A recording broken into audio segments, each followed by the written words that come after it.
To learn about the off-grid lifestyle and to be inspired to live your dreams, click subscribe so you don't miss anything.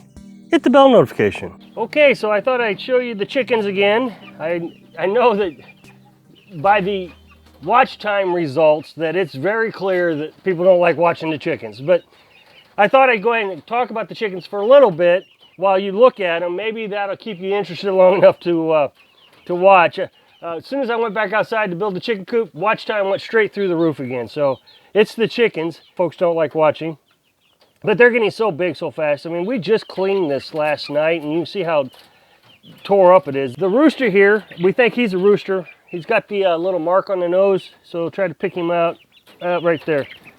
We noticed that the other chickens were pecking at him, which is a clear indication that they're getting too big for their cage. It means they're also could be bored, or they're too hot, or they're stressed. Well, we didn't think they were too hot, we didn't think they were stressed, but the cage only came to here yesterday.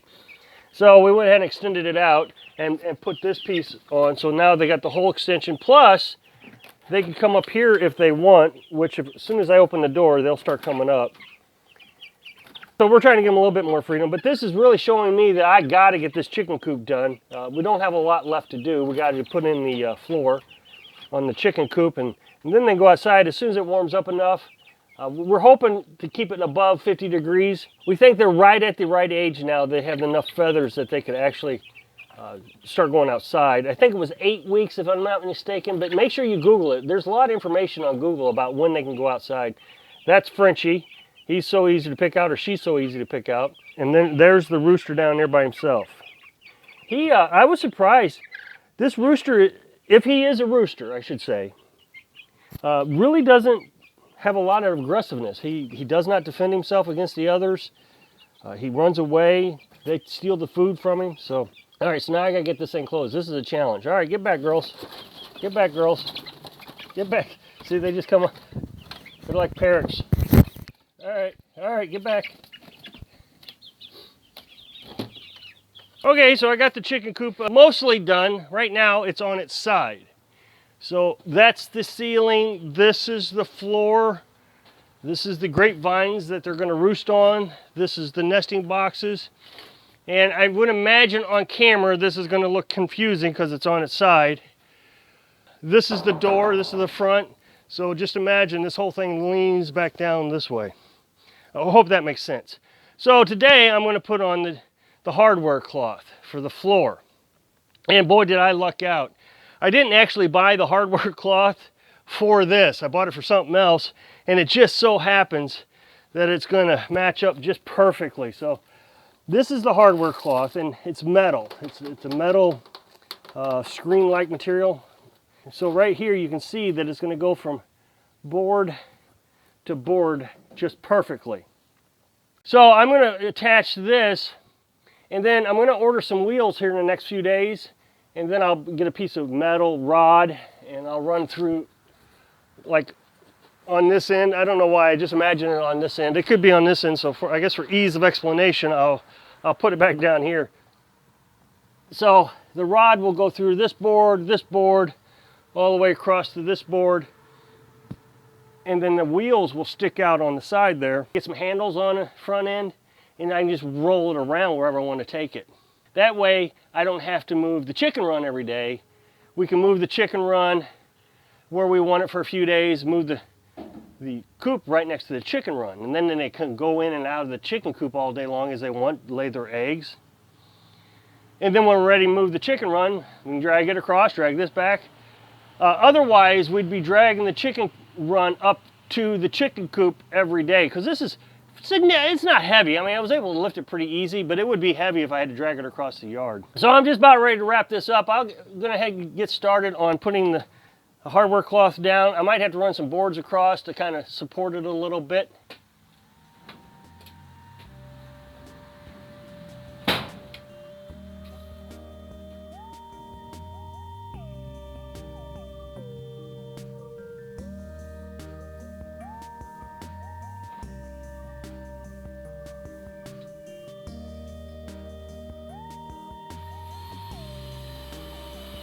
Okay, I think you can see that in the camera. So that's just a screen material. You'll see that at bird displays, like at the zoo and different things.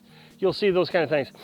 Now I'm just using my screws that I use for my metal siding for the house. I got a lot of these left over. I've said this in previous videos. Mixed up at Menards, I had to buy 2 boxes. Well, I only really needed 1. Well, I didn't even need a full one. But this fits nicely where it hooks onto the hardware cloth like that, and I don't have to run boards or anything. That should hold it if I use enough of them. And like I said, I got plenty.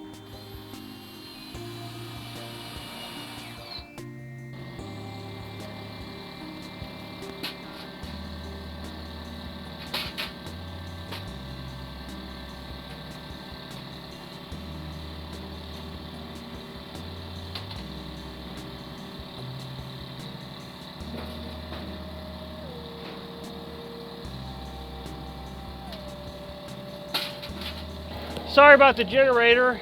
I'm running my well pump, filling the water tank, and I'll show you that in a minute. So I'm going to run a center beam down the center of it because I just like to give it a little bit less bounciness to the screen, to the hardware cloth, so the chickens don't feel this, I don't know. I was just thinking, how would I feel about it? So I went ahead and put another one. I don't think I needed to, so I'll get that screwed in. Then I gotta wait till the generator is done filling the well so I can run my grinder to cut off the hardware cloth so I can do the nesting boxes. The generator doesn't have enough power to run the well and the grinder at the same time. I could use a pair of tin snips or something, but I just, I don't have a lot of tools. And that's by design, I'm a minimalist. So I'll take you over and show you the tank that I'm filling. A lot of people still ask questions about the tank.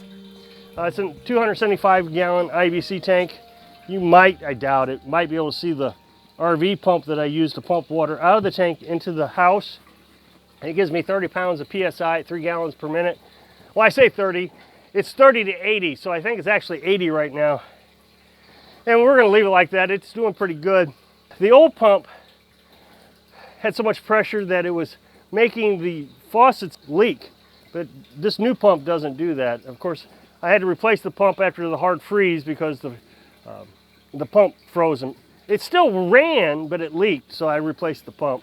I guess in the next couple of weeks, I've told you this in probably, yesterday's video? No, I guess it was 3 or 4 days ago, sorry. It all gets mixed up in my head. That I gotta put a well liner in my well. As you may know, it's been raining quite a bit around here. We've had flash flood warnings, and so the well casing is cracked on this, like I said in the last video. So in the next couple of days or weeks, I'm gonna purchase a boot. I know that's not the right word for it, but every time I decide to think of it, I can't think of the word. I'll put it in the description down here. So I'm going to get this boot and I'm going to slide it down there with PVC pipe and create a new well liner is what I'm going to do. I'm really nervous about it.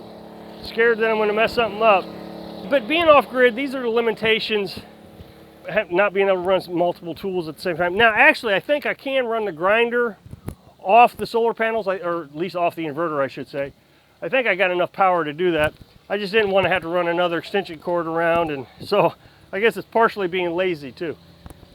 A lot of people say you're the least lazy person I know, but I take shortcuts all the time, and I think, you know what, I'll just wait. You might have seen over here that I've been splitting wood all morning. My arms are just like noodles, but I got most of what I got split already. I just got a few more logs to do. That was 2 truckloads that between that pile down there, what I have here, and what I got left to split. So that's going to be, I bet, a cord of wood, I would think. That was all free. It just amazes me how many people will find the negative in anything. Think, man, look at this. I did a great thing. I got free firewood. I got lots of it. Went out and got it myself. Split it by hand, no less. Now you need to get yourself a trailer. You need to rent yourself a U-Haul. You need this. You need to do that. Why? They did it so nicely. Everything worked out fine. I just don't understand the negativity in the world that, we gotta beat up the YouTuber. I don't understand it, but it is what it is. They like to criticize. So as soon as this is filled, I'll get back to work on the chicken coop.